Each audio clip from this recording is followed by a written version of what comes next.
Bom, Migoto, obrigado aí por topar aí dividir Obrigado o palco com a obrigado gente aí. Satisfação enorme aí por tudo, pela parceria. Bom, o mercado de pagamento é um mercado gigantesco, e especificamente no Brasil. A gente é referência em vários aspectos quando diz em termos de digitalização do sistema financeiro como um todo, né? Quando a gente conversa muito com lá fora, principalmente no mercado americano, a gente tem soluções muito inovadoras, né? O próprio Pix aí tá para mostrar isso para a gente, né? É o segundo maior mercado de pagamento do mundo, né? 77% das pessoas aqui no Brasil usam o Pix de alguma forma, né? A gente teve aí mais de 37 bilhões de transações no ano passado, né? Então, cada vez mais não é necessário o numerário fazer parte do nosso dia a dia. Já não lembro mais qual foi a última vez que eu saquei dinheiro no ATM, né? E muito disso, né, a Cielo tem um protagonismo enorme nessa jornada toda de digitalização e de meios de pagamentos digitais, né? Eu queria que você abrisse aí falando um pouquinho dessa história da Cielo aí, que vem construindo essa liderança aí no meio de pagamentos, digitalização, POS e tudo mais. Legal. Bom, pessoal, vou me apresentar primeiro. Sou Eduardo Migoto, superintendente de produtos e tecnologia na Cielo. Tenho 7 anos de Cielo já, né? Já passou bastante tempo. Passa rápido. Comecei olhando um sistema de liquidação, como a gente fazia toda a parte ali do processamento das transações. Passei também por um background de arquitetura de plataformas, uma visão mais holística da empresa como um todo.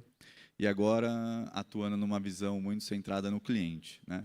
Então, desde a experiência da negociação dos nossos times comerciais até o credenciamento, cadastro, extrato e uma parte de conciliação.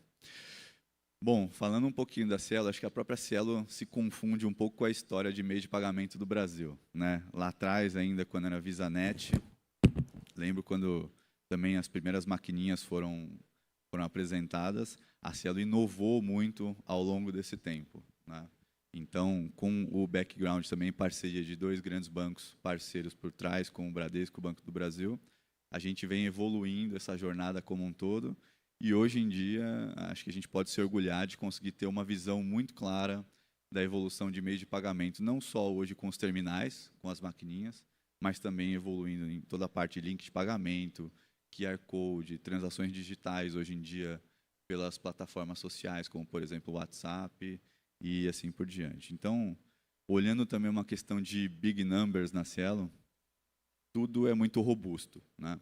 Então, se a gente for olhar, hoje a Cielo está presente em 99% dos estados e dos municípios brasileiros. A gente consegue operar aqui, passar, pessoal, 8% do PIB do Brasil.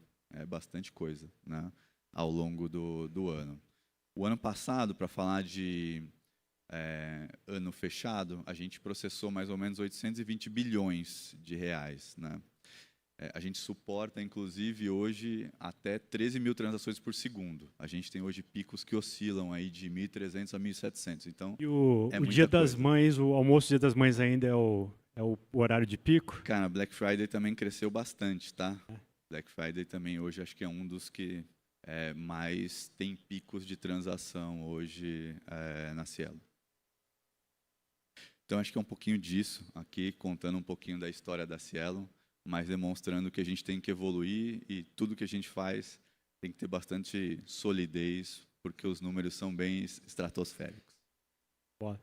Tem um videozinho, Migoto, que mostra um pouquinho Vamos dar uma olhada, jornada. É agora que a gente tem que falar dele? Dá uma visão clara de como que a gente opera. Consegue liberar aí? Um piscar de olhos. Um segundo. Nesse tempo, nós da Cielo estamos aptos a realizar mais de 13 mil transações, o que significa que temos capacidade para todo o mercado brasileiro com sobra. E cada transação é olhada de perto pelo NCC, Núcleo de Comando Cielo, com um time especializado trabalhando 24 horas por dia, 7 dias por semana, para entregar segurança e agilidade em todas as suas operações. A cada transação iniciada, nossa infraestrutura de missão crítica é acionada. As informações percorrem a rede da Cielo até chegar a um dos nossos data centers. Nessa jornada já é feita uma verificação de segurança antifraudes. Na sequência, as informações seguem para as bandeiras, que imediatamente repassam aos emissores dos cartões para que autorizem as vendas. Pronto, a operação está concluída. E tudo isso em até 2 segundos. É a nossa tecnologia impulsionando negócios de mais de 1 milhão de pessoas em todo o Brasil, movimentando 9% do PIB nacional e 15% do consumo das famílias brasileiras. Somos muito mais que uma maquininha. Somos também e-commerce, pagamentos no WhatsApp, Tap on Phone e muito mais. Em nossos diversos canais de operação, registramos mais de 11 bilhões de transações por ano. Nós facilitamos e promovemos negócios para todas as pessoas, oferecendo um ecossistema completo de soluções para garantir a melhor e mais segura experiência em pagamentos. Cielo, juntos pelo seu negócio. Muito legal, né, galera? Acho que mostra um pouquinho de como a gente opera e a necessidade e criticidade do nosso negócio, que veio se reinventando ao longo do tempo. Então, bacana mostrar um pouquinho do nosso dia a dia para vocês. Bom, Migoto, deu para capturar aqui em linhas gerais alguns dos produtos e tal, mas eu queria que você falasse um pouquinho mais dos principais. A gente sabe, obviamente, que o POS ele ainda tem uma presença forte, né? Mas o meio de pagamentos tem evoluído, aí principalmente com os meios digitais, links, outras soluções, o Smart POS, que é carinhosamente chamado de LIO, né? Sim. É um projeto bacana. Conta pra gente os principais produtos e soluções aí que são bem inovadores aí pra gente. Hoje a gente está diversificando bastante, né? Então a gente tem uma aposta grande na LIO como Smart POS. Acho que tem uma questão forte com parcerias, cada vez mais desenvolvedores fazendo aplicativos para rodar dentro de um Smart POS. A maquininha vem evoluindo para ser não só aquela visão de passar transações, mas sim gerir o negócio. Então essa gestão do negócio é muito importante. A gente vem também apostando bastante numa visão de desmaterialização de terminais. Tá? Então, acho que não só uma pesquisa recente do New York Times, acho que 2023, mostrou que 80% da geração Z, inclusive, nem sabe o que é uma carteira, um cartão plástico ou até um documento. Né? Então, essa visão de cada vez mais você ter um pagamento fluido e quase transparente é essencial. Então, a gente vem investindo bastante em desmaterialização de terminal, onde qualquer um de vocês agora vai poder ser uma pessoa que também, além de fazer transações, também recebe dinheiro através do seu celular ou um dispositivo que tem acesso ao NFC. A gente vem investindo bastante nisso e acho que o mercado como um todo vem falando bastante do Pix, né? E agora evoluindo com o Drex, outros produtos que acho que vem compondo um leque como um todo. Trazendo um conceito interessante para a gente que chama de hiperconveniência. Né? A hiperconveniência ela demonstra que o consumo das pessoas ele também passa agora, ele é decidido pelas formas de pagamento que um estabelecimento traz.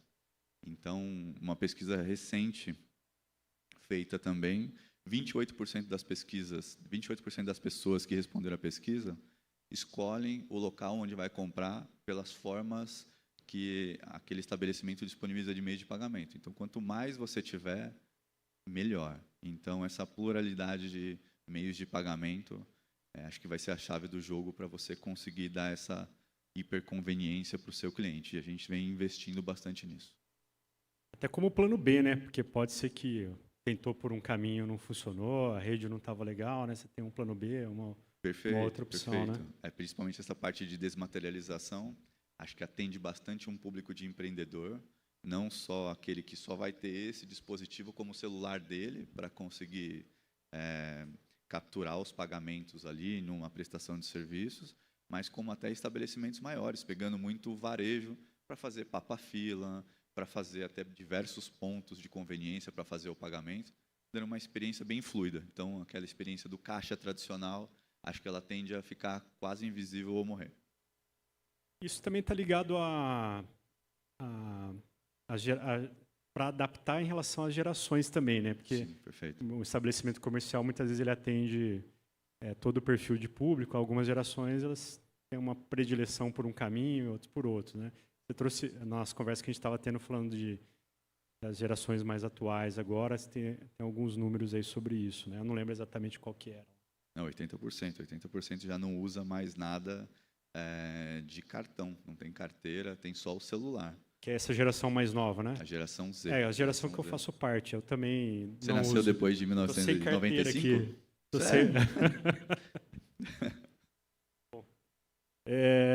Migoto, como tem sido essa história de inovação dentro da Cielo, né? Porque, de fato, o mercado como um todo ele está bem, não especificamente o mercado de pagamento, mas também, né?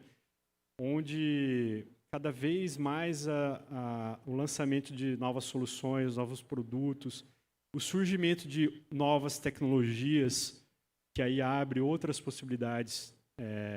Cada vez esse tempo ele se encurta mais, né? Daí a própria prova da Generative AI, que era um negócio que até pouco tempo ninguém sabia o que era e agora se fala bastante, né? Como é que tem sido esse ciclo de inovação, né? E conta um pouquinho para a gente como é que é estruturado isso dentro da Cielo para fazer isso acontecer. Então.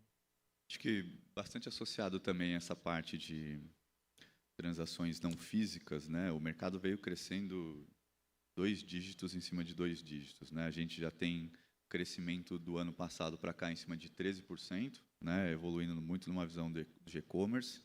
E aí eu acho que a evolução aqui é ter cada vez uma experiência mais fluida, tá? Aqui a experiência do cliente com o checkout inteligente, com toda uma parte até de click to pay, onde você consegue já ter armazenamento dos seus dados ali, fazer isso de forma mais rápida e inteligente, fazendo com que elas fossem quase transparente, é a chave do jogo, olhando para uma parte do mundo online, né?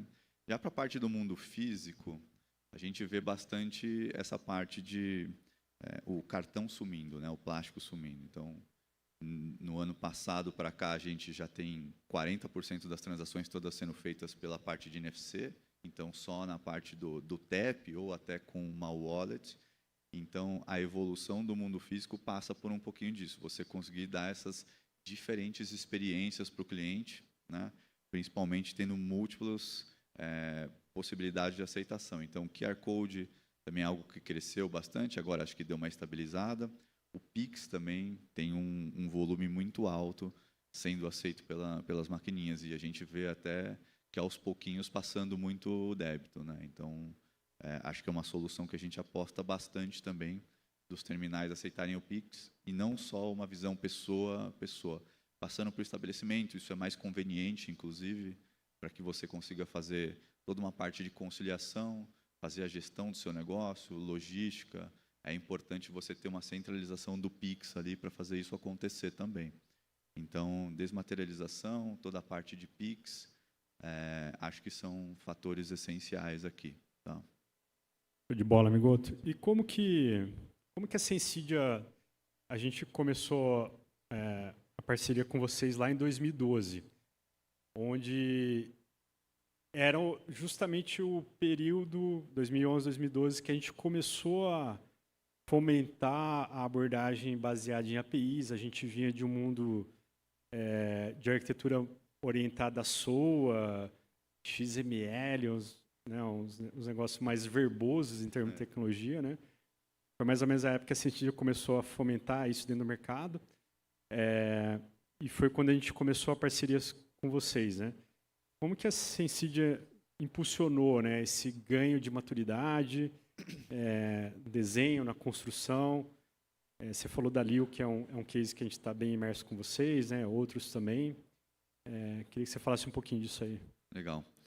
Bom, a parceria da Sensidia com a Cielo começou em meados de 2012. Né? Na época, a gente ainda governava um barramento, SOA, de fato, ali, trabalhando com XML, desenvolvido muito internamente, inclusive, onde a gente precisava de ajuda para conseguir organizar toda uma visão, acreditando no mundo de APIs, né? Troca de dados através de APIs. E aí foi que a gente começou a parceria com vocês, ainda com suporte naquela época com o nosso barramento, mas depois investindo muito junto a vocês no próprio API Gateway. Foi aí onde vocês começaram a apoiar a gente. Primeiro, numa visão de governança, né, pessoal? Porque no início a gente acredita bastante que é importante ter uma visão centralizada do desenvolvimento de APIs, para que a gente consiga estabelecer limites, né? Guardrails ali, olhando toda uma visão de protocolo estruturado de troca de dados, como que a gente vai utilizar Protocolos mais tokens, leves, né? protocolos mais leves, inclusive, e também manter toda uma parte de segurança. Então, tem toda uma padronização que a gente começou a fazer em conjunto com vocês, onde vocês apoiaram bastante. E foi aí que a gente começou também, tem bastante reuso, né? A gente via que a gente trabalhava com APIs ainda, mas ainda era custoso quando ia fazer um projeto, alguma coisa, sempre tinha evolução. Como a governança centralizada no início, a gente viu que a gente começou a reusar bastante. Então, isso foi importante para a gente repensar sempre a forma, antes de sair fazendo, uma forma estruturada, né? Então, acho que os principais pontos onde vocês apoiaram muito a gente foi nesse modelo estruturado, como a gente trabalhar com tokens também, naquela época era uma coisa relativamente nova para a gente, então padronização, segurança, estrutura na troca de informações e como estruturar os nossos clientes dos dados foi bem importante para a gente conseguir ter uma visão geral. E aí, na sequência, a gente foi abrindo, né, foi ganhando maturidade. Esse ganho de maturidade também fez com que a gente conseguisse formar o time para evoluir aí e conseguir colocar no ar aí produtos importantes com a parceria de vocês. A gente pode falar toda a parte da Lio, a parte de portal do desenvolvedor também foi feita toda com vocês. Então, só para vocês terem uma visão de números, mais ou menos, no portal de desenvolvedor nosso, a gente tem 8.000 desenvolvedores filiados lá. É uma quantidade significativa, se a gente for olhar para parceiros se conectados na gente. Então, todo acesso à nossa documentação, como funciona ali um processo de iniciar uma transação com a gente, está tudo lá disponível e foi um tema hiper bacana que vocês estruturaram junto a nós. Legal. Essa parte de developer porto, especificamente para a Lio, né, Migoto, a gente sabe que ela é a porta de entrada, né? Principalmente para a parceria B2B, a gente falou isso em outros painéis também. E aí tem toda a parte de suporte para esse onboard, né? E também é uma outra frente que a gente está lá com vocês, né? Que mesmo que tenha um portal estruturado, documentação, tem dúvidas que surgem ali no processo de integração, né? De negócio ou até mesmo técnica, né?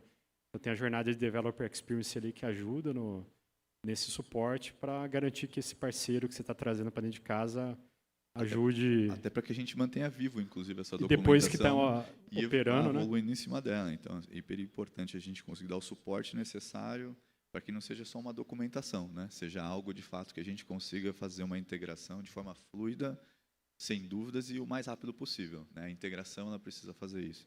E vocês apoiaram realmente com o time de Professional Services bastante ali a gente nesse processo. Então, acho que o portal desenvolvedor é um super case também da quantidade de pessoas que nos apoiam ali, estão conectadas conosco.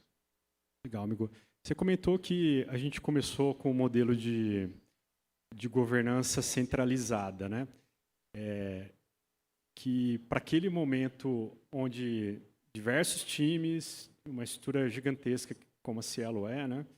Diversos parceiros trabalhando, é uma forma que você tem de ter controle ali, sabendo que você não está com todos os skills ainda preparados para desenvolver uma API, para o design dela estar com a segurança necessária, né, com os padrões necessários.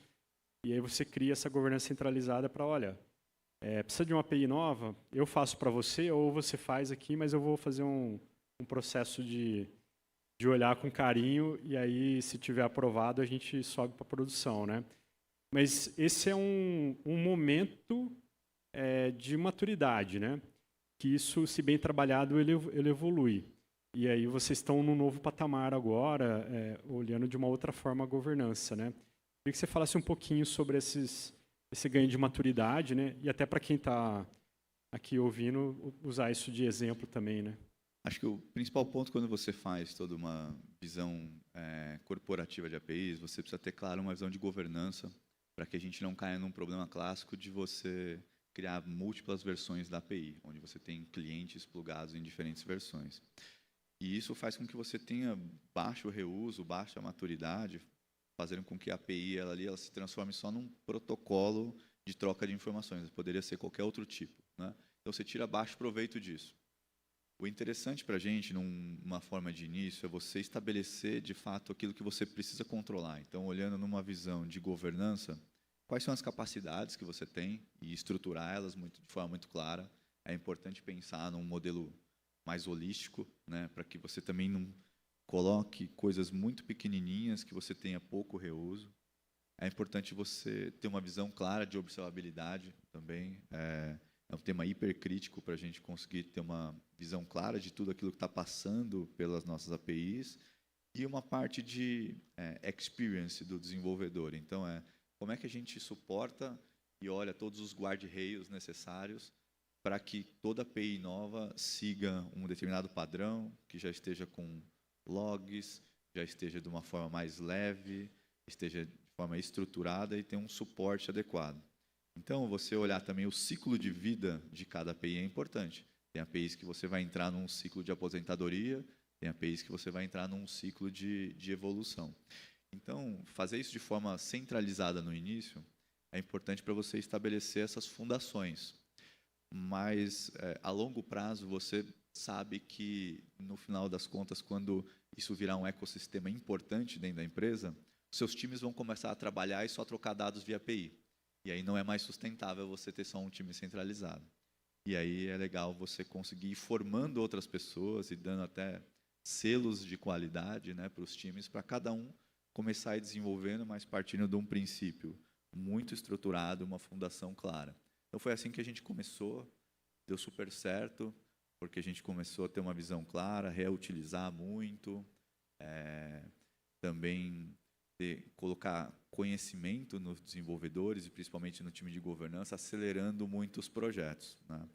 Agora a gente vem seguindo numa linha de uma vertente diferente, como a gente consegue alavancar para não se tornar um gargalo nos times, dado que construção de APIs é basicamente o core que a gente tem hoje da Cielo, com mais ou menos 100 squads rodando simultaneamente, né? Então não dá mais para ter só um time centralizando isso, a gente vem evoluindo para conseguir disseminando esse conhecimento e cada vez mais alavancar APIs. E a própria tecnologia pode ser usada a favor para criar esse guarda-reio aí, né, Migoto? Já vou aproveitar para pegar umas perguntas aqui do slide, para não deixar todos para o final, não? Como a Cielo inova considerando as múltiplas gerações usuárias da solução? De certa forma, você respondeu aí que é desmaterialização do POS, né? Olhando outras soluções, dando alternativa múltipla para os estabelecimentos, né? Se você quer complementar alguma coisa. Sim, acho que a gente vem evoluindo bastante nessa parte de desmaterialização, também na hiperconveniência, disponibilizando cada vez mais formas de pagamento, evoluindo também bastante no Pix, Click to Pay.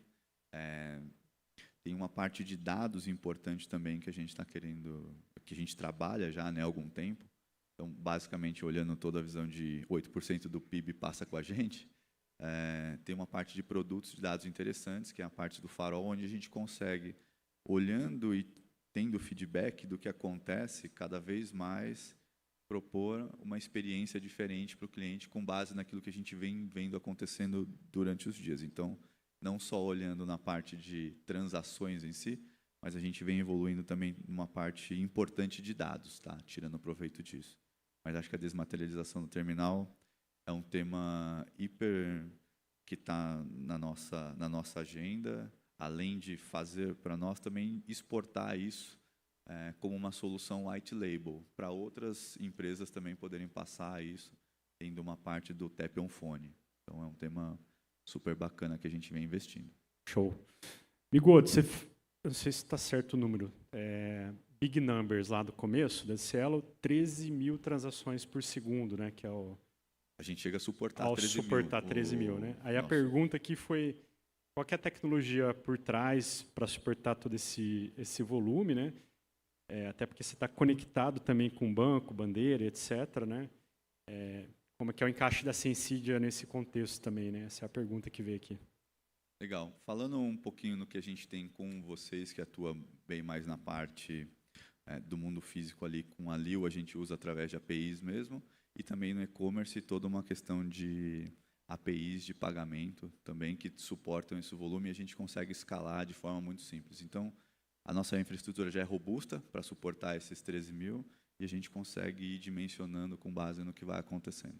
Tá. Muito bom. Pegando mais uma aqui, deixa eu ver. Como é a escalabilidade da Syncidia para suportar rajadas e altos volumes? Porque modelos de pagamento, é um parênteses aqui meu, né? Tem isso e modelo de negócio. Bom, modelo de negócio com vocês, hoje a gente tem um patamar contratado, né? Então, esse patamar contratado suporta até um determinado limite de transações e ele aceita flutuações, né? Porque, como a própria pergunta diz, a questão de rajadas ela vai ocorrer, mas isso não quer dizer que ela fique perene por um tempo. Então, o negócio ele é sazonal, né? Tendo alguma promoção, alguma coisa, ou até alguns estabelecimentos, em alguns casos tem promoções, a gente pode sentir um pico diferente. Então, a gente tem um baseline contratado que suporta a flutuação ali e a gente não vê problema nisso hoje. Já é um ponto bem bacana. A outra pergunta era sobre... Qual que é sobre o modelo, como é que é a escalabilidade, né, para suportar rajadas e o modelo de negócio? Hoje, acho que um diferencial de vocês também é conseguir fazer essa escalabilidade, né? Hoje, basicamente, a gente não sente isso sobre esses picos de transações. Né? Ele é autoescalável. Então, esse é um ponto bacana porque foca com que a gente consiga olhar para o negócio em si e não fique só olhando e monitorando a infraestrutura, né? Que é um tema super crítico agora, né? Dado a hiperconveniência de tudo, você precisa ter investimento em infraestrutura para conseguir suportar essas sazonalidades e conseguir investir em segurança também, dado múltiplos meios de pagamento. E essa parte da infraestrutura com vocês ela é transparente para a gente, onde a gente consegue focar de fato no business, que é conseguir autorizar transações. Ainda mais com esses shows que a gente está tendo aqui, né? Alguém fala assim, vamos lançar a venda do show da Madonna na Copacabana, lá, pré-venda. Aí vem uma rajada. Não pode cair nessa hora, né? Não pode cair, né? Justo no show da Madonna não pode, né? Ô, amigo, outra pergunta que veio aqui é... Porque a Lio é uma plataforma, né? E você tem as APIs que são remotas e você tem tem como desenvolver soluções ali para a Lio, né? Desenvolvedores externos podem fazer isso. A pergunta aqui, como é que faz para ser parceiro da Lio? Eu imagino que para criar uma solução ali plugada na Lio, né? Rodando dentro da Lio, né? Não, acho que legal. Hoje o desenvolvimento da Lio é toda para uma parte de Android. Você pode criar um aplicativo e conseguir rodar. E internamente você pode usar a Cielo como meio de pagamento. Então, as APIs que a gente disponibiliza, inclusive, podem ser ali plugadas no aplicativo desenvolvido pelo uma software house que usa a plataforma da Lio, que no final das contas roda ali por trás toda uma plataforma Android. Então, desenvolvimento comum como qualquer aplicativo para rodar no smartphone. Para a gente finalizar, amigoto, vamos fazer um exercício aqui de futurologia, né? Que pode ser amanhã, mês que vem ou daqui a um tempo, né? Como é que você vê a evolução dos meios de pagamento aí? Porque, segundo a BCG, no estudo dela, é um mercado de 2,2 trilhões de dólares até 2027, aí, ou seja, no curto prazo, aí, né? E onde a gente está num cenário de desmaterialização, etc. O que você vê de tendência ou de possibilidades aí que são factíveis, né? Sem muito compromisso aqui de acertar. Acho que a gente precisa ficar atento em toda essa parte de conveniência. Então, a diversidade dos pagamentos é a chave do jogo. Para você evoluir, você vai precisar atuar em tudo mesmo. Então, acho que numa pesquisa do IDC também recente, de 10 empresas pesquisadas, 6 delas já tinham mais de 5 formas de pagamento. Então, essa hiperconveniência vai ser um tema hiper importante, né? A evolução do Pix também vem aí forte. E olhando essa parte de desmaterialização, que eu acho que são os 3 temas importantes para a gente ficar atento, o que isso traz de pressão para as empresas no meio de pagamento? Principalmente infraestrutura para suportar tudo isso, análise e prevenção à fraude, porque também vem se diversificando muito, então você tem um motor inteligente para isso, e aí puxando o gancho, toda a parte de dados que são processados principalmente agora com inteligência artificial generativa. Então, a inteligência artificial generativa não vai ser utilizada não só para processamento de dados para que cada vez mais a gente tenha mais inteligência para autorizar transações, mas também para fazer processos internos com que você retire uma capacidade operacional importante, né? Então, posso citar algumas, não só associadas à parte de pagamentos em si, mas até para o relacionamento com o nosso cliente. Então, investimento bastante em central de atendimento, com copilots ali, passando informações para o cliente, sendo mais assertivo, fazendo com que o cliente entre menos em contato comigo, inclusive, porque eu já vou ter muito dado em cima dele, eu consigo ser muito mais preditivo, além de biometria facial para fazer qualquer transação que a gente vem fazendo, né?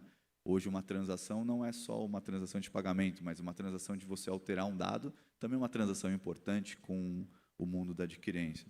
Então, biometria facial, biometria de voz e transcrição de voz para texto, para que você tenha todo o registro e consiga ser muito mais preditivo com o seu cliente, serão temas cruciais para que a gente faça com que o cliente nem entre em contato conosco. Então, a gente tem exemplos da maquininha de processamento de dados para conseguir ser mais assertivo na logística, inclusive, fazendo com que o cliente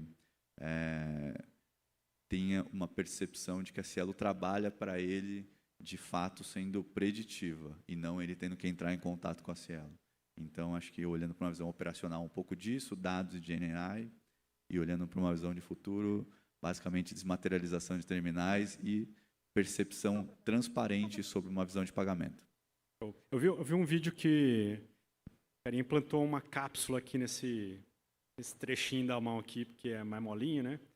E aí usando isso aqui para poder pagar. Assim, é factível a gente chegar nesse ponto aí? Eu acho super factível, mas é a minha opinião pessoal agora sobre isso. Eu acho que vai super pegar isso no futuro. Essa é a desmaterialização da desmaterialização, né? Então, a gente sai de uma visão de terminais, cartões, pagamentos, algo físico, para uma visão de um smartphone, e depois a gente vai para uma visão de nem mais o smartphone. Então, acho que super tende a evoluir no futuro, sim. Eu particularmente, vou ser adepto disso. Isso aí eu topo ser cobaia. Agora, ir para Marte lá com o Elon Musk, eu não vou, não. Não, para Marte, nem o Titanic, acho que não vale a pena. Show de bola, amigoto. Gente, esse é o nosso painel aqui, nossa Powerful Story com a Cielo, mês de pagamento e inovação. Amigoto, muito obrigado aí pelo bate-papo aí, foi excelente aí. Sempre. Valeu.